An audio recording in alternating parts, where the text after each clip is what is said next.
Welcome back to MMA Al Dente. I am the guy who blew all of his Cody Durden winnings on the New York Rangers. I'm here to talk about the opening fight of UFC 288, Daniel Santos versus Johnny Munoz Jr. This is an awesome fight. Really cool to have this as the opener. This is, broadly speaking, a striker versus grappler fight, but, it's 2023. I don't know if those even exist. But if they do, Daniel Santos will be playing the role of the striker, and Munoz will be the grappler. Santos is 11-2 overall, 28 years old. The 11 wins come 6 by knockout, 2 by submission, 3 by decision, and the 2 losses come both by decision. The last of which we saw in his UFC debut against Julio Arce. Very tough debut. I forget the circumstances, but very tough debut, Julio Arce. And Julio Arce, the fight wasn't close, really, but, it was a matter of taming the newcomer. I thought Santos looked pretty limited in that fight. He's a wild guy, explosive strikes, spinning shit, jumping shit, step-in shit, and Julio Arce just beat him with fundamentals. It was pretty much a pure striking affair, and Santos had nothing for him in the end. But Santos, my opinion of him, skyrocketed in his last fight when he was able to turn the tables on John Castaneda and win the exact fight that I predicted Castaneda would win. Exact. Every strike was, I don't know. But I thought Castaneda would lose round 1 because I do respect Santos's offensive prowess, and I did even before that fight, of course. But I didn't expect that fight to go down the way it did. Daniel Santos was the one who had to weather the storm, and Daniel Santos got him out of there deep into round 2, showing he's got that prowess at the UFC level deep into the fight. And yeah, he's fucking ferocious. I really have a high opinion of him, but I also have a high opinion of Johnny Munoz Jr. Johnny Munoz Jr. is 12-2.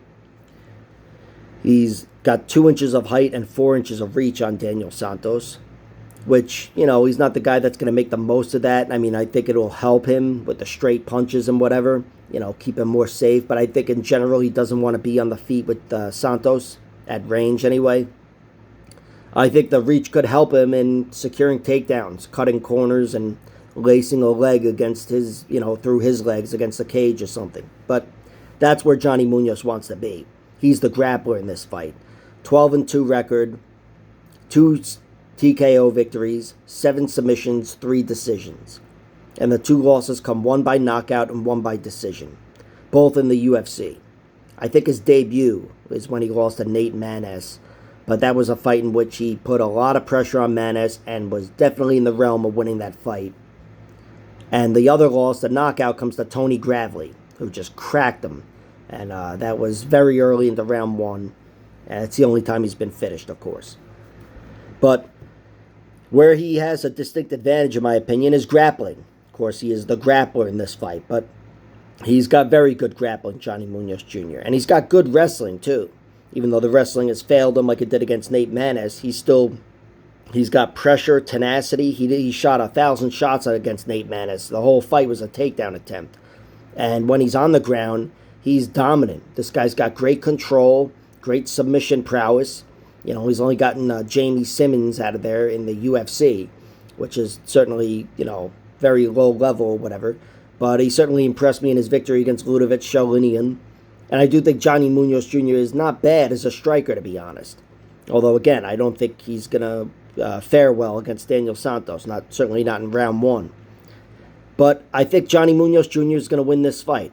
I'm taking him to win, to get takedowns, and secure a victory in one way or another. I think a submission, to be honest, is more likely, but a decision certainly wouldn't surprise me.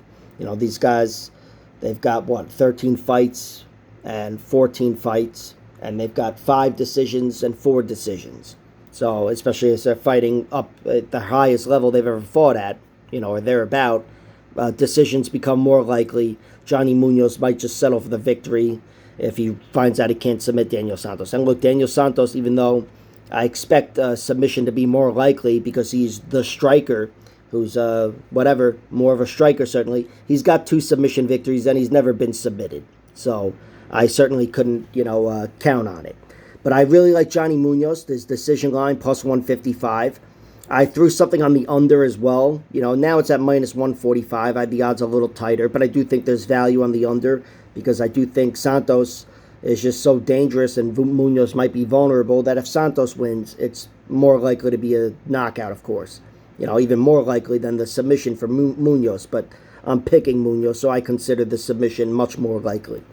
But I played Johnny Munoz Jr., 155, the under, and I've the under as well, and I've played Johnny Munoz Jr. by submission in rounds 2 and 3, plus 1,900 and plus 2,200, plus 1,400 and plus 2,200.